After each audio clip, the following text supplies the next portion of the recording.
Saat ku menyembahmu, Rohmu bekerja. Saat ku memujimu, Kau bertahta di atas pujian. Saat ku menyembahmu, Rohmu bekerja.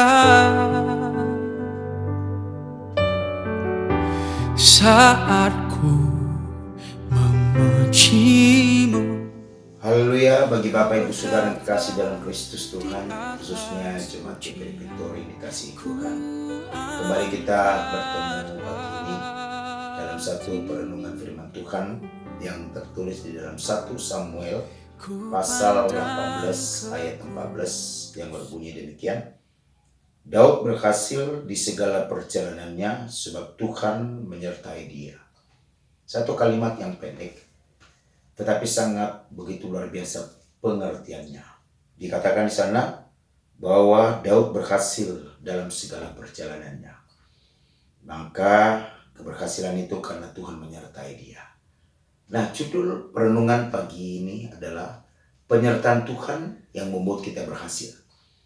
Betapa pentingnya penyertaan Tuhan itu dalam kehidupan kita, agar apa yang kita lakukan, kita kerjakan dalam perjalanan ini selalu mengalami satu kemurahan kebaikan Tuhan dan satu keberhasilan yang datang dari Tuhan. Nah, pada pagi ini kita akan melihat bagaimana Tuhan bisa menyertai Daud sehingga berhasil perjalanan. Ada 5 hal kriteria yang dimiliki Daud. Pertama, Daud itu memiliki hati yang tulus. Dan dia dikatakan oleh kebenaran firman Allah dalam 1 Tawarik pasal 28 ayat 9. Satu kali Tuhan menasihati Daud, lihat ayahmu Salomo yaitu Daud, dan dia beribadah dengan memiliki hati yang tulus. Nah, ketulusan ini itulah yang dimiliki dalam profilnya Daud. Kita boleh belajar dalam ketulusannya Daud kepada Tuhan. Kita pun boleh memiliki hati yang tulus. Nah, sehingga Daud sendiri berkata dalam Mazmur 41 ayat yang ke-13, pengakuan Daud tentang ketulusan hatinya kepada Tuhan. Nah, juga apa yang dikatakan oleh Amsal pasal 14 ayat 32, orang benar dapat perlindungan karena ketulusan hatinya. Nah, apakah kata tulus itu? Pengertian tulus adalah ikhlas. Itu pengertian pertama. Yang kedua, bersih hati dan tidak ada kepura-puraan. Nah, lalu berikutnya sungguh-sungguh. Maka dikatakan oleh Paulus kepada orang-orang di Roma pasal 12 ayat 9, kiranya kasihmu janganlah kasih yang pura-pura. Artinya jangan ada kepura-puraan, tapi kasih yang murni. Nah, inilah yang pertama yang dimiliki oleh Daud. Poin yang kedua, Daud ini dalam kondisi apapun, mau senang, mau susah, mau dalam keadaan sulit pun, maka dia suka memuji Tuhan. Itulah sebabnya dalam Mazmur ada 150 pasal. Dan hampir 130 pasal Daud adalah yang menulisnya dengan ungkapan hatinya. Bagaimana cintanya memuji Tuhan. Sampai dikatakan di dalam Mazmur pasal 119 ayat 164, Daud berkata, 7 kali aku sehari memuji Tuhan. Bahkan dikatakan Mazmur 63:5, aku mau memuji Tuhan seumur hidupku. Jadi dia memuji Tuhan. Kenapa? Dia sadar bahwa Mazmur 22:4, dia sadar bahwa Allah duduk di atas puji-pujian. Jadi inilah kondisi Daud yang suka memuji Tuhan. Mari belajar kita seperti Daud yang suka memuji Tuhan dalam kondisi apapun. Yang ketiga, Daud itu apabila dia mengambil suatu keputusan dalam menghadapi masalah, maka dia minta petunjuk dari Tuhan. Bertanya sama Tuhan. Jadi dia tidak sembarangan mengambil keputusan ketika menghadapi masalah, persoalan. Dia tidak gegabah, tapi selalu dia minta petunjuk Tuhan. Salah satu contoh ketika dia menghadapi bangsa Palestina dalam 2 Samuel pasal 5 ayat 17 sampai 25. Pada saat itu orang Filistin menyerang orang-orang Israel. Maka Daud bertanya sama Tuhan, Tuhan, apakah saya maju? Ini musuh sedang datang menyerang. Lalu Tuhan katakan, maju. Maka majulah dia, Tuhan menerobos. Lalu setelah beberapa kemudian kalah, orang Filistin datang lagi. Beberapa kemudian datang lagi. Lalu Daud juga bertanya, minta petunjuk dari Tuhan. Tuhan, bagaimana ini? Nah, Tuhan katakan, jangan maju. Dan dia tidak maju. Karena Tuhan sudah beritahu jangan maju. Tapi buat lingkaran. Dia buat lingkaran. Secara logika tidak cocok bagi akal manusia. Tetapi dia lakukan karena itu perintah Tuhan. Nah, artinya poin ketiga ini, dalam kondisi masalah yang berat, Daud tetap minta petunjuk dari Tuhan. Nah, lalu yang keempat, apa yang membuat sehingga perjalanan Daud berhasil karena disertai Tuhan? Yang membuat dia disertai Tuhan keempat, Daud ini tidak marah kalau dia dinasihati, kalau dia diberi nasihat, dan pada waktu itu dia ditegur oleh Nabi Nathan. Ditegur Nabi Nathan karena kesalahannya. Dia itu dengan mengambil istri orang itu Batseba. Nah, ditegur, dikatakan Nabi Nathan tidak baik. Tidak baik engkau. Langsung dia tersungkur, dia minta ampun sama Tuhan. Dan tersungkur di hadapannya Nabi Nathan. Nah, dia tidak sakit hati, dia tidak marah. Sekalipun kondisi dia pada waktu itu adalah raja. Dia pemimpin. Tapi diberi nasihat. Ya, diberi nasihat oleh Nabi Nathan. Nabi Nathan bukanlah seorang nabi yang terkenal biasa-biasa. Seorang hamba Tuhan yang biasa. Tapi ketika diberi nasihat, dia tidak marah. Dia tidak sakit hati. Dia tidak tersinggung. Dan itu bisa dapat kita baca dalam 2 Samuel pasal 12. Ayat 9 dan 13. Dan berani mengaku dosa. Berani mengaku dosa. Makanya dikatakan oleh 1 Yohanes pasal 1 ayat 9. Bagi yang mengaku dosa, ya, maka ada pengampunan dari Tuhan. Daud berani. Nah, maka dikatakan di dalam 1 Tesalonika pun pasal 2 ayat 11-12. Nasihat agar hidup sesuai dengan kehendak Tuhan. Jadi kita mau menerima nasihat. Tapi ada seseorang yang dinasihati, seorang raja dinasihati tidak mau, dia marah. Namanya Rehabiam. Ketika ada tua-tua itu adalah penasihat-penasihat dalam kerajaan. Orang-orang sesepuh, orang-orang dipercayai di tengah-tengah pelayanan, di tengah-tengah kerajaan. Dinasihati Rehabiam ini supaya dia terima nasihat. Tetapi dia tidak mau, marah. Nah, dia marah. Apa yang terjadi Bapak Ibu Saudara?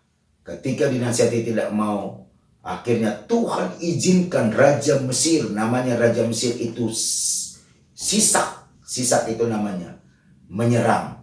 Dan pernah dia mengalami kekalahan. Kenapa? Tidak mau menerima nasihat. Demikian juga Harun dan Maryam. Ketika dinasihati, tidak mau. Nah, malah dia ngomong dikata-katain itu tentang Musa. Seorang nabi, seorang hamba Tuhan. Dia ngomong dikata-katai. Akhirnya apa? Mengalami kena kusta. Tapi Musa, seorang hati yang bersih, hati yang baik, dia doakan supaya Harun, khususnya Maryam ini, boleh Tuhan ampuni dan dihilangkan kustanya. Nah, itu artinya dinasihati, tidak mau. Nah, inilah yang membuat Daud disertai Tuhan karena dia mau dinasihati. Yang terakhir, yang kelima, Daud ini tidak tawar hati ketika menghadapi persoalan. Itu waktu menghadapi Goliat. Goliat itu adalah seorang yang tinggi besar, yang perawakannya, sementara Daud biasa-biasa saja, pendek. Tapi ketika dia berperang menghadapi Goliat yang besar, Daud lihat ini bicara persoalan, masalah yang besar melebihi kekuatan manusia. Tetapi ada kekuatan dari Tuhan membuat kita kuat. Kenapa? Karena kita menghadapi itu adalah tidak tawar hati. Nah, Daud ini tidak tawar hati ketika menghadapi Goliat, ketika menghadapi masalah. Nah, apa yang kita pelajari dari Daud ini? Ketika menghadapi masalah persoalan dia tidak tawar hati. Maka dikatakan di sana dalam 1 Samuel pasal 17 ayat 45. Di situ menghadapi Goliat dia tidak tawar hati. Dia percaya bahwa menyertai dia adalah Tuhan. Seperti apa yang dikatakan di dalam Amsal pasal 24 ayat 10 dikatakan, jika engkau tawar hati pada masa kesusahan, pada masa kesesakan, kecil kekuatan. Jadi kekuatan kita akan jadi kerdil karena kita tawar hati. Nah, inilah poin-poin Bapak Ibu Saudara yang boleh kita pelajari tentang pribadinya Daud. Bagaimana dia bisa disertai Tuhan. Dia disertai Tuhan karena memiliki hati yang tulus, karena dia suka memuji Tuhan, karena ketika menghadapi masalah, dia minta petunjuk dari Tuhan, dan ketika dia pernah salah, ketika dia mengalami satu perbuatan dosa, maka diketahui oleh Tuhan dan oleh Nabi. Dinasihati, dia tidak marah, dia tidak tersinggung, dia tidak sakit hati.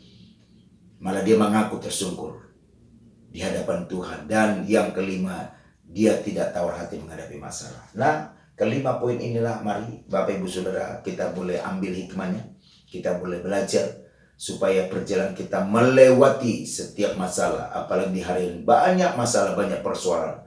Tapi kita akan bisa lalui, hadapi itu semua bersama dengan Tuhan. Karena kita tahu Yesus Kristus adalah Immanuel yang terus menyertai kita. Asal kita berdiri atas firman-Nya. Tuhan Yesus kiranya memberi pemahaman dengan kekuatan Roh Kudus-Nya. Supaya Bapak Ibu Saudara dan saya menerima firman ini. Terimalah dengan hati yang sukacita, dengan hati yang terbuka, dengan hati yang mau anggap ini satu nasihat untuk mengingatkan kita.